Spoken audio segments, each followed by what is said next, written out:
Okay, good morning, everybody. Good Morning, Rabbi. morning, morning. So we're just continuing along here in this very long sif, where he had talked about, the Rav Shulchan Aruch had talked about a city council, Zayin Tovei Ha'ir, the 7 city council members do sometimes have the right and the jurisdiction to be able to, good morning, to be able to institute whatever measures they feel need to be taken for their community. And as a matter of fact, he had written that they can judge laws of penalties, kefira os einehem, whatever they feel needs to be done for their community, ligdor pirtzat hador, to repair whatever breaches they feel their generation calls for, kefit tzarach hasha, according to the needs of the time, liknos mamon, and this could be even to penalize someone financially, ola hakoso im ein lo mamon, or to even administer corporal punishment if a person doesn't have the funds to pay. He says, and the same thing will apply, that if they see a person habitually violating a mitzvah in the Torah against God, like let's say we gave the example of eating treif, even though they don't have a right to execute a person, they do have a right to administer whatever penalty they feel is appropriate. So let's take a look at the Imrei Yaakov over here. V'chein ha'over shebein adam l'makom. So Kasav HaRambam, the Rambam writes, the yesh lebeistin b'chol makom v'b'chol zman, lahalkot adam sheshmu'ato ra'ah, that the Beis has the authority at any time and at any place to administer lashes to a person who has an evil reputation. And people are constantly saying that he is a licentious person who is involved in many sexual crimes. Now, that's true that they're allowed to do this even without solid evidence, as long as there is an incessant complaint about this person. That's provided, however, that it's an incessant complaint. And also provided that this person does not have known identifiable enemies who may have started the rumor mill. If this is not a person who is disliked, but just that there's so many rumors about him, so many people have come forward to complain about him, so then the Beis Din can take it into their own hands, even to administer lashes to this person. Now, we don't do that anymore today. That was in the medieval world in the times of the Rambam in the 12th century. But it is helpful to know this because, this was the situation with this Chaim Walder, right? In other words, there were 22 women who had come forward, and it had been something that had been discussed in the community for some time. And there are times when it reaches a boiling point where you can no longer say, well, we can't spread Lashon Hara, we're not allowed to talk about it. No, this is a person who is a known criminal at some point, even though he has not been convicted officially in a Beis Din. But if a Beis Din feels in their own eyes that there is a certain level of preponderance of evidence or preponderance of testimony, without any incentive for these people to incriminate this fellow, it's clear that they haven't been paid to swear falsely or to testify falsely in front of the Rabbanim. So then this is a person that needs to be ostracized and to be publicly flogged, not literally flogged, but at least to be condemned in the harshest of ways. Okay.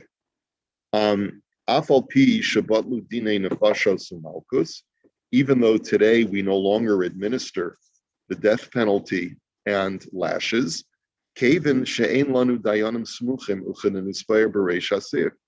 and that's because, like we mentioned before, that we don't have real smicha today that our judges have not been vested through a long chain of transmission with the authority to do that. Delo avdinan shlichusaihu dekamoi ela b'midi deshchiach v'isbei chisaron kis. And the reason is because the only thing that we're allowed to carry on from earlier generations are common cases where there is financial loss. That was sort of the rule that was given to us before. That any other types of adjudications, we really don't have the jurisdiction.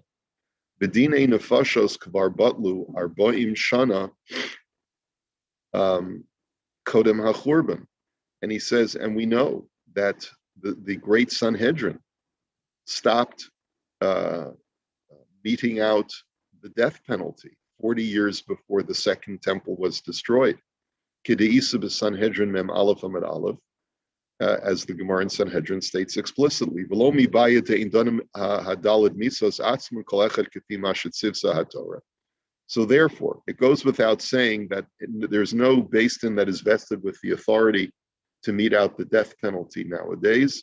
Ela afilu la'asos b'makamo onesh echad laduno ein biyadenu mitzad hadin ki im mitzad migdar milsa l'tzarach hasha.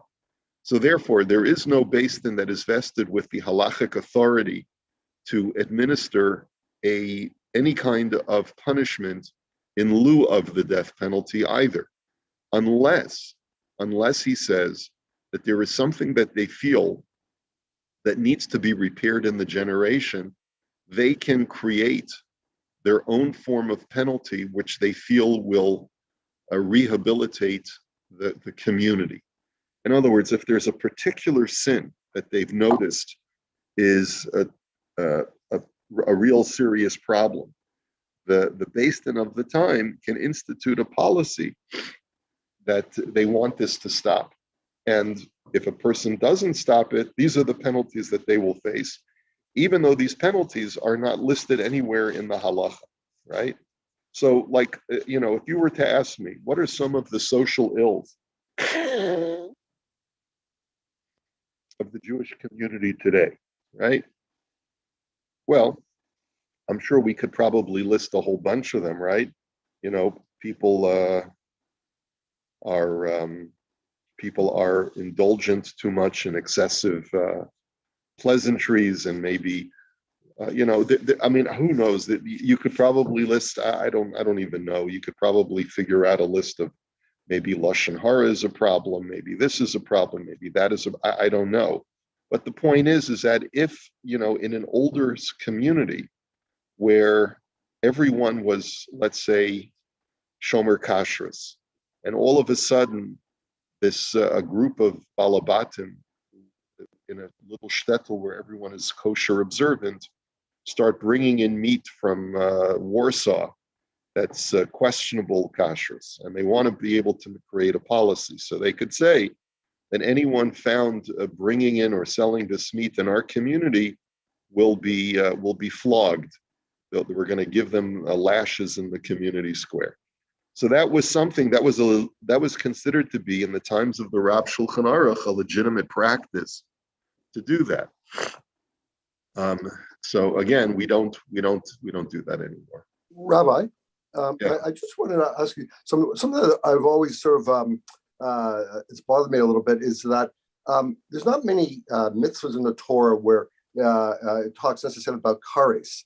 But why wouldn't the rabbis, maybe of previous generations, it's harder today, but previous generations put down some sort of laws or something for the community for mikvah for women because like when you look at it, like probably 90% of the Jewish women don't go to the mikvah, but yet that's got kares. Now I understand they fall under the category of tinat shenishba, but still, that why wasn't there something put in there in place to really encourage and push women towards this mitzvah? Well, I mean, there was a push. There was a push in the early 20th century to encourage women to go to mikveh. But what are you supposed to do? It is probably one of the most private religious practices that we have in our books, right? And to create some kind of campaign is a very difficult thing to do. Um, if a person goes to shul and it's considered to be and the rabbi considers it to be something that is not being done in his community, so then he would get up and he would speak about it. But that's really, there's not much more that you can do. What other kind of incentive program can we create? There was a rabbi, I don't know if he's still alive anymore, and he would go around the U.S. promoting the practice of building mikvahs, to his great credit, because he felt that that was his cause celeb. He wanted to make that his life mission, to build mikvahs like the Johnny Appleseed of mikvah. That was his objective. But generally speaking, when we look at the Jewish world today, we see that mikvah is practiced in the Orthodox community. Those who don't believe in halachic observance, if they're not going to be shomer Shabbos, they're not going to be shomer, by and large, they're not going to be shomer mikveh, taras mishpacha either. So I'm not sure, what does that look like in your mind, Ron? Give me an idea of what you feel should have or could have been done. An example, maybe. This is just popping into my head now. But for example, let's say you have a son that's going to have a bar mitzvah, and in order for that son to have a bar mitzvah, you say, okay, the woman. Many women have never been to a mikvah. At least that's part of the thing. You want your son to have a bar mitzvah, you as the mother have to go to the mikvah beforehand, or some sort of thing that they have to think outside the box to encourage the women to go. Obviously today it's much harder than it was, but a generation or two ago, it could have been much more listened to. Maybe. Certainly in our generation, I don't think that kind of tactic would work at all, right? Do you? Do you think it would work? No, I don't think it would work today. Yeah. Well, you have it for a wedding, not for yeah, we do that. We do that with weddings. We do have a requirement that anyone who's going to get married at the bayit, regardless of their level of religious observance, has to go to mikveh before. Yeah. So doesn't have to do with bar mitzvah boy, but but we do have that requirement for weddings. Yeah. Okay. All right. So they can, at their discretion, institute malchus, or monetary fines. He says, B'shulchan Aruch Siman Beis Isa de Danim Bein Misa Bein Mamon Bein Kol Dine Onesh Ad Kan Lashana.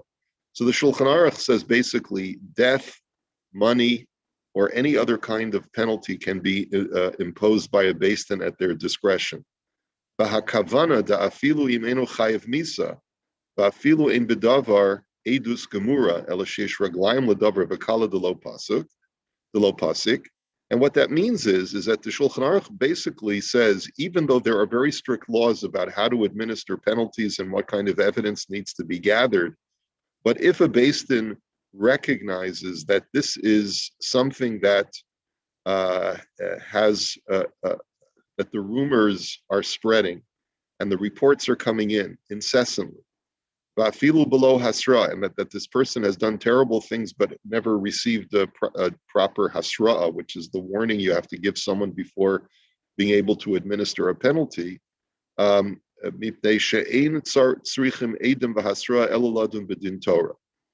reason why the Beis Din still has a right to do so is because you only need those technical requirements when the Beis Din is meting out the law based upon the guidelines of the Torah. Aval misha over al tikune haMedina yicholim lasos kefi tzarech hasha. But if a person is violating the norms of the community in which he lives, then the Beis Din has the jurisdiction to do whatever they feel is right in order to repair the breach that this person has created. Now, so this really gives a tremendous amount of latitude to the Beis Din even in modern times. But again, it's something that's not done, hasn't been done at least for the last 100 years. And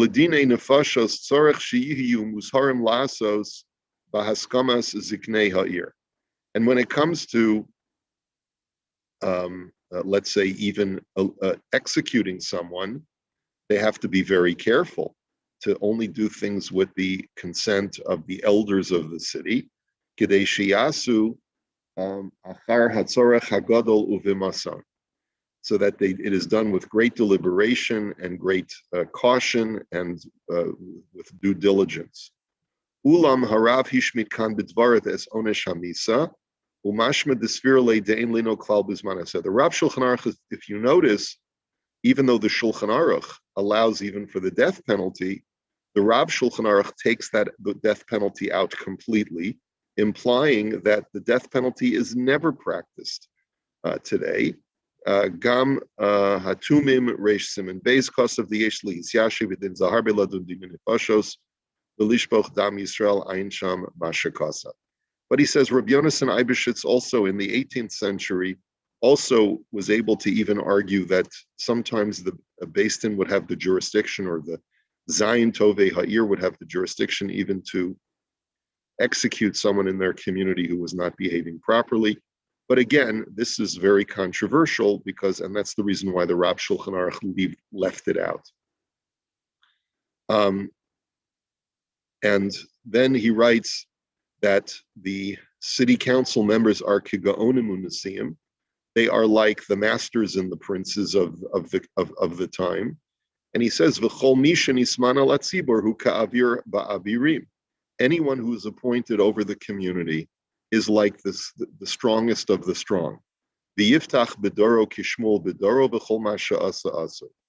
And again, it's a vesting of authority to the leaders of the time. Quoting the Gemara that says that Yiftach, who was considered to be a minor biblical figure, has the same status in his generation as Shmuel, the great prophet, had in his generation. And the point being is that you have to look at the generation and its leaders. You can't say, well, I don't respect Rabbi so-and-so because he's not as great as Rabbi Moshe Feinstein. Well, Rabbi Moshe Feinstein lived a generation ago, even though he was greater, but you have to look at the leaders of this generation and use what you have. So what I find disturbing about the language in these halachos is that it is vesting so much authority that they can basically arbitrarily decide any kind of penalty that they want if they feel that this would be in the best interests of the community. Now, it's grating a little bit on my ears because I live in a free society where Jews can do whatever they want. But it used to be, there was a time when this was considered to be standard religious practice on a communal level because European communities were self-contained, but that's not the case anymore. Okay, so let's finish this off.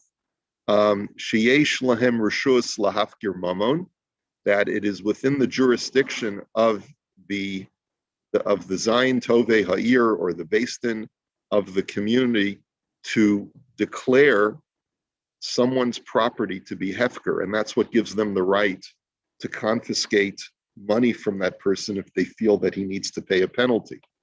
He says, there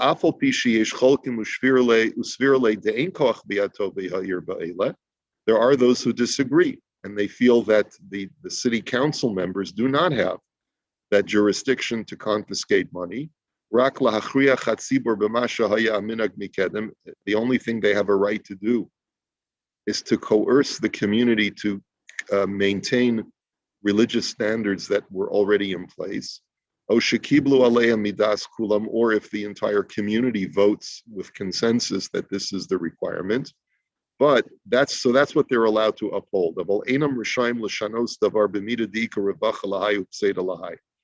the city council members do not have a right to take away money from one person and give it to another person, basically based on the fact that they feel that someone owes money to another person, or to impose a tax on the community unless there's a consensus vote that people are agreeing to do it. But nonetheless, there is this debate But what they do have a right to do is to follow the minhag. They have a duty to follow the minhag of the city. The kol shekenim kiblu malayim l'chol davar, and this would be true. Therefore, if the community says that the city council members have a right to even confiscate money from individuals, so then that becomes the de facto right that they have. Because of B'shalos Teshuvas Divrei Chaim, the Medina Seinu the Minhag Kain, that he writes, the Divrei Chaim, I think, lives, I'm not sure if it's 19th or 18th century, but he writes that it was in the Minhag in his community in Europe, that was the rule.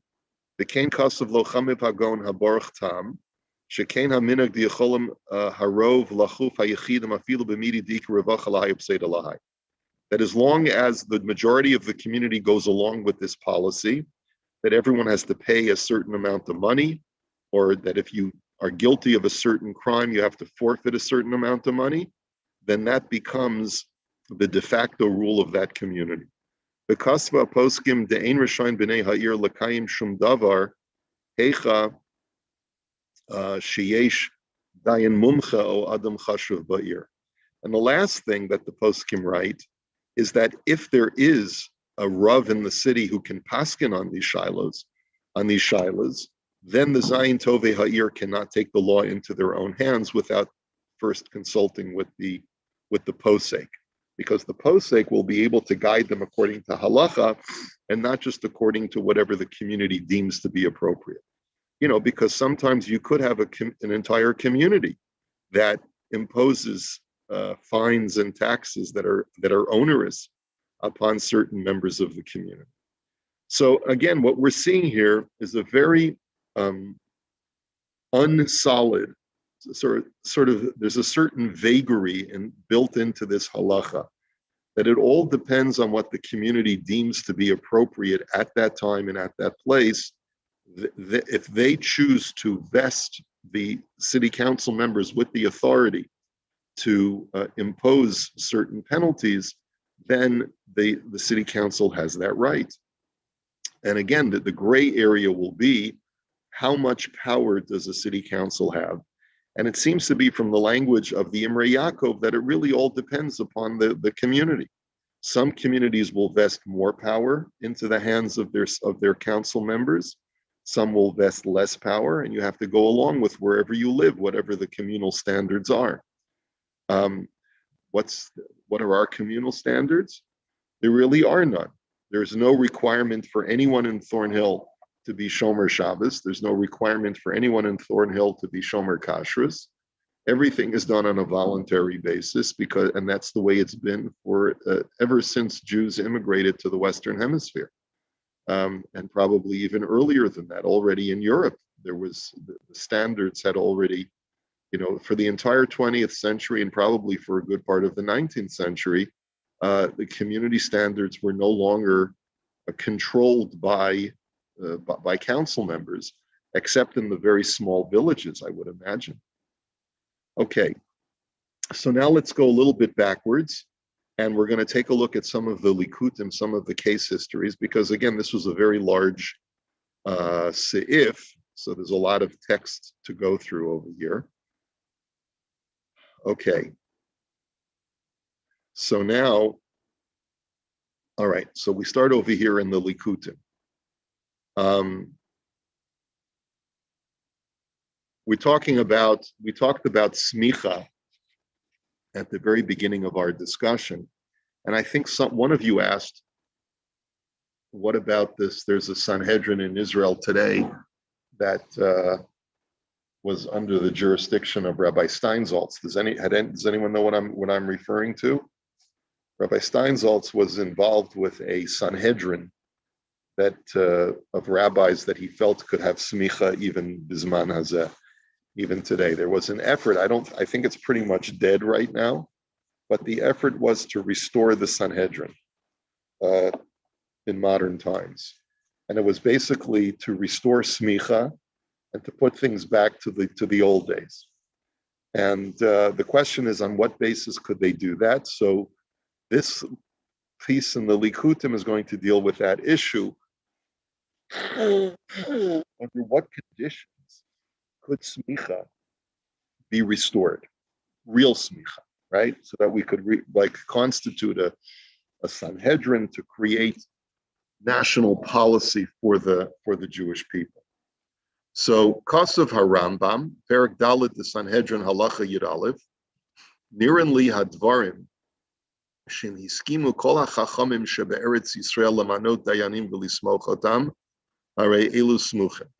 The Rambam writes that it would seem to me that if all of the wise men in the land of Israel would arrive at an agreement that we're going to appoint judges and provide them with smicha, then that would be a legitimate way of restoring smicha to Eretz Yisrael. So remember, we said that smicha has to be from an unbroken chain, and it also only can be done in the land of Eretz Yisrael. So the Rambam writes that you could at any time in the modern world restore smicha as long as you have consensus of the wise men of Eretz Yisrael.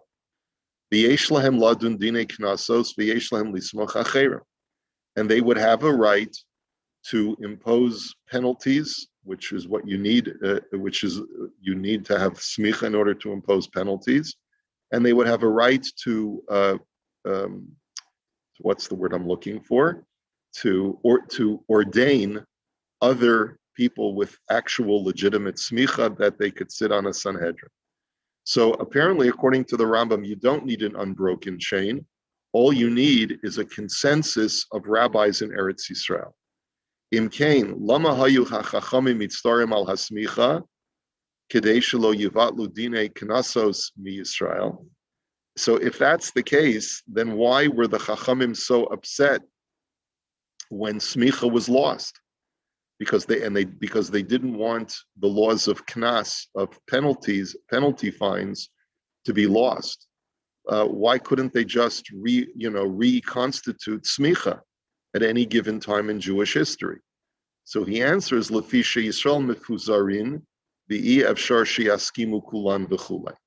And he answered because today the wise men of Klal Yisrael are spread out throughout the diaspora, and it's impossible to arrive at consensus, and therefore it's not possible to reach any level of consensus even in the time when the Rambam lived, which was the 12th century. And there needs to be a consensus, and if you can't arrive at consensus among the great rabbinical minds of the generation, then there's no way to restore smicha. That was the opinion of the Rambam. But he says, "Uve'inyan zen ischabtu mahari be'rav haralbach, shadas mahari be'rav zal sha'af bizman hazeh yecholim lismoch lemisha yirtzu." That mahari be'rav, and I believe this is going back. Let me just see what century at least this is by looking at who is the Ralbach. One second.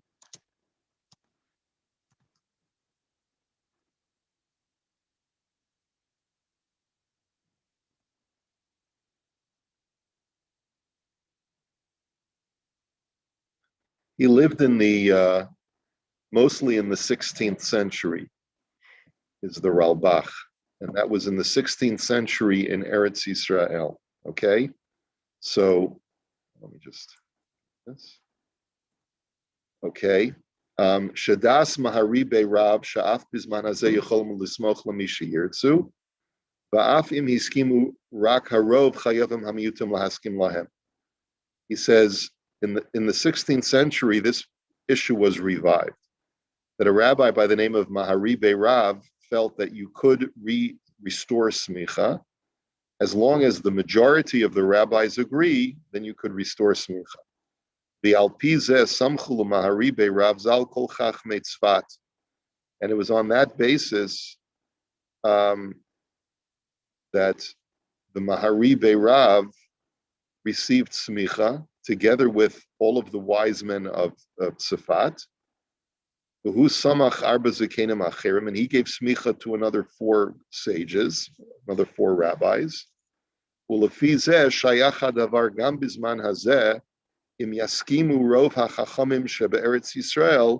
Lismoch le'echad mehem v'hu yismach acherim. And therefore, based on that, there was an argument that was made that as long as the majority of the rabbis in Eretz Yisrael would agree that we could ordain, then that would be permissible. Aval das haralbach zal she'ein koach bizmanenu zel lismoch kemo shesim harambam dahadavar tzarech echreya. But the Ralbach in the 16th century felt that no, we don't have that ability because you need to arrive at consensus. He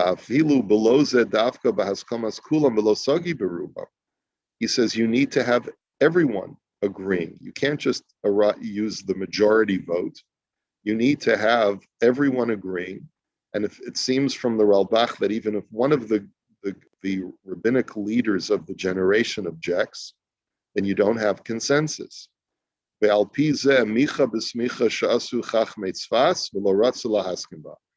was on that basis that the Ralbach protested against the smicha that was being given in the city of Tzfat, and he did not agree to it. Okay, we're going to hold it here for today. We'll pick it up in Mirza Hashem tomorrow. So this is an interesting historical study. I'll try to get more information about the history